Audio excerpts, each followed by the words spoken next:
All right, so you want to take a deep dive into being a social work researcher. Well, get this. I was looking at this one team. They used data and they completely changed how their city was helping homeless families. Wow. It turned out that just building more shelters, not the answer. Interesting. Yeah, their research found all these hidden factors. Like one of the biggest ones was they didn't have affordable childcare, and that was pushing families back into homelessness. And that's what seems so interesting about this field to me. It's that you're not just studying the problems, but you're actually unearthing these solutions that can make a real difference. Yeah, and that's a really good example of what a social work researcher does, right? They don't just describe what the problem is. They dig into all the data and try to find those aha moments, those insights that are really going to lead to change, like in that example that you just gave. So it's like detective work, but for social issues instead of crimes. Yeah, exactly. Instead of a magnifying glass and a trench coat, they've got a laptop and some comfy shoes, for those community visits. But you're right, it's all about connecting the dots. Like they could be looking at interview transcripts or poring over survey data, maybe even looking at geographic patterns to understand why is this issue happening more in this area versus that area. And speaking of data, we've got to talk about the tech side of things because the stuff that we got from RoleCatcher.com mentions big data, AI, all these, buzzwords. What do those even mean for someone who's researching social issues? It's crazy, right? Like imagine instead of interviewing, just a handful of people, now you can look at these massive data sets from thousands or even millions of people. Wow. We're talking like census data, social media trends. You can even look at stuff like school attendance records. All of that is data that can be Oh, used. wow. Yeah, and that gives you a much broader and more detailed picture of the issue that you're trying to tackle. So it's like instead of just seeing a tree, you're seeing the entire forest and how it's all connected. Exactly. And then you add in things like AI. That's where it gets really futuristic. Imagine AI programs analyzing case files from social workers all over a city, Hmm? and they're able to spot these patterns that humans just might miss. Yeah. They could identify families that are at risk of homelessness, maybe even before it happens, before they're in a crisis. Whoa. Yeah. Talk about getting ahead of the curve. It's like giving social workers a superpower, I- right? Like helping them be more proactive. That's incredible. Okay, so we've got all this data stuff, but what about the human element, right? Because you're not just dealing with numbers here. The role catcher guide mentioned interviews, focus groups, even travel, so it's not all spreadsheets in a cubicle. No, not at all. A big part of the job is actually interacting with people. Like they could be conducting interviews with people who've experienced homelessness firsthand, or maybe they're facilitating a focus group, like in a community center, trying to get different perspectives on an issue. And yeah, travel can definitely be part of it, especially if you're working on a bigger project that might be national or even international. Okay, so picture this. You're a social work researcher and you're out in the field. Maybe you're interviewing somebody about, a really sensitive topic like domestic violence. What skills do you need in that moment to really connect with that person and get them to share what they've been through? I think that's where those soft skills come in. And honestly, they're anything but soft in this field. Active listening is huge, right? Mm. That means not just listening to what they're saying, but how they're saying it, their body language, Mhm. really trying to understand the emotions behind their story.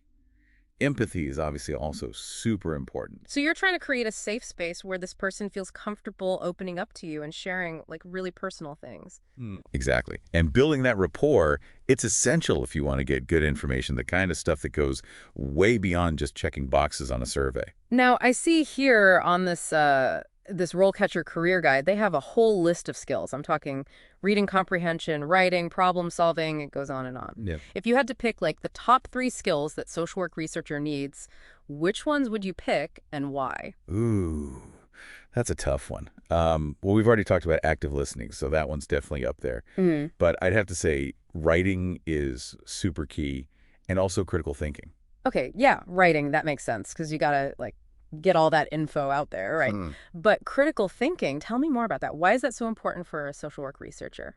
Well, it's about, not just taking things at face value. It's about digging deeper. So let's say, for example, you're looking at some data and it's showing that there are higher rates of depression among single mothers. So a critical thinker wouldn't just stop there. They'd be like, okay, but what's going on there? What's behind those numbers? Is it financial stress, lack of support, maybe something else entirely? They're always kind of questioning assumptions and looking at things from different angles, trying to figure out those root causes. So it's like being a data detective, but also kind of like a philosopher a little bit. Yeah, you could say that. Because if you can figure out the why behind the what, then you can actually start to come up with solutions that work. That makes sense. Now, this might seem like a weird question, but how does a social work researcher like actually use writing in their work? I'm picturing like Yeah. lab reports, but it's probably more than that, right? Oh, yeah. Way more dynamic than lab reports. Think about it this way. You've spent months gathering all this data. You're analyzing interviews. And now you have to actually present your findings to the people who can do something with it, Right. right? Right. Whether it's a government agency or a nonprofit or even just like a local community group, you have to present that data in a way that's engaging and persuasive and honestly easy to understand. So it's not just about getting the facts right, it's about being a good storyteller too. 100%. Yeah. You're basically weaving a narrative using data, right? Using clear language, maybe even throwing in some visuals so you can make those numbers come alive for people and actually inspire them to take action. That's really interesting. So I'm curious about the career path itself. RoleCatcher.com, they break down the typical stages of a social work research career, from entry level all the way up to like senior researcher. What does that progression actually look like day to day? Like, what is an entry level person doing all day? Yeah, so it's definitely a journey where you take on more responsibility and your impact grows over time. At the entry level, it's kind of like an apprenticeship. You're really diving into the data. Maybe you're assisting with interviews, focus groups, Yeah. organizing information, getting familiar with the software and stuff like that. You're learning from the more experienced researchers. Okay, so no coffee runs then. Well, there might be a few coffee runs, but it's really about building that strong foundation, you know. Yeah. And then as you move up, you know, maybe you become a junior researcher. You're going to be taking on more independent tasks, like you might be conducting your own interviews, analyzing data sets, even maybe writing some parts of reports. So you're starting to have more ownership over things. So how does that change even more as you go, like mid-level or senior researcher? What's that like? That's where you really get to be a leader, you know? Yeah. You might be the one designing research projects from scratch, trying to get funding. Maybe you're presenting the findings at conferences. Oh. You might even be mentoring those entry-level folks who are just like you once, Yeah. You've come full circle. So you're not just doing the research anymore. You're really shaping the entire conversation around these important social issues. That's really cool to see how far you can go and the impact you can have at every level. And speaking of impact, let's talk about getting your foot in the door. I saw in the RoleCatcher interview guide, they had some really interesting questions. Want to take a look at some of these? Yeah, let's do it. Hit me. Okay, so let's say you're in an interview and they ask you, can you tell us about a time that your research challenged your own biases or assumptions? How do you even answer that? Oh, that's a good one. It's getting at something really important in this field, and that's self-awareness. I mean, you're dealing with such complex social issues as a social work researcher, right? Mhm. And it's pretty much impossible to go into those situations without, having your own preconceived notions about things. Right. What they're looking for is, can you recognize those biases in yourself? And can you make sure that they're not, affecting your research in a negative way? So being honest about your own blind spots. Exactly.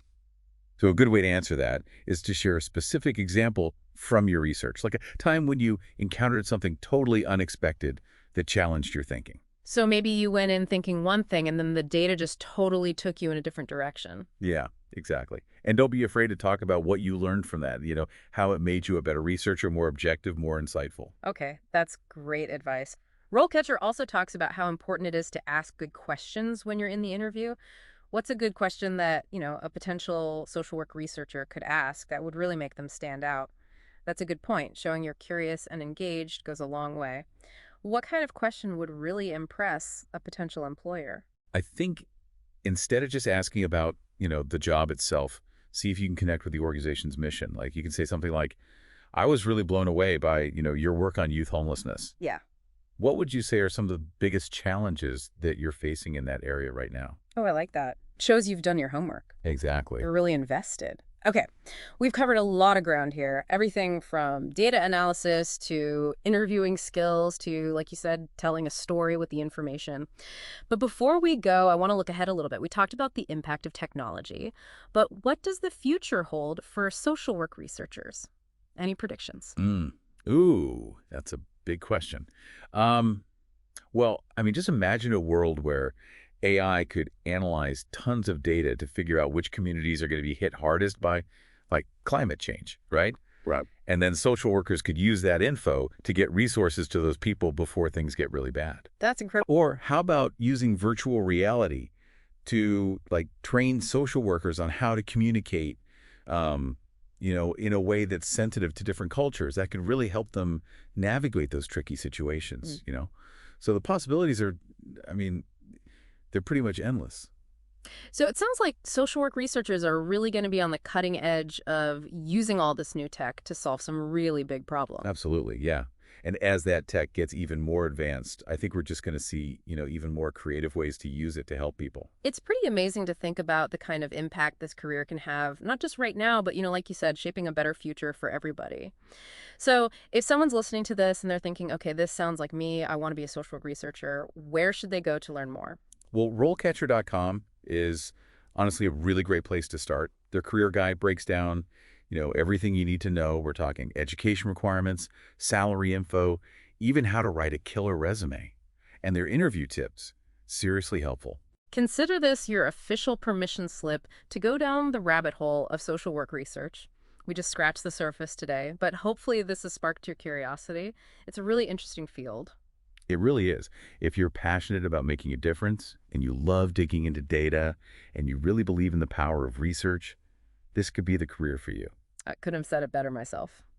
And that's a wrap on our deep dive into the world of social work research. Thanks for listening.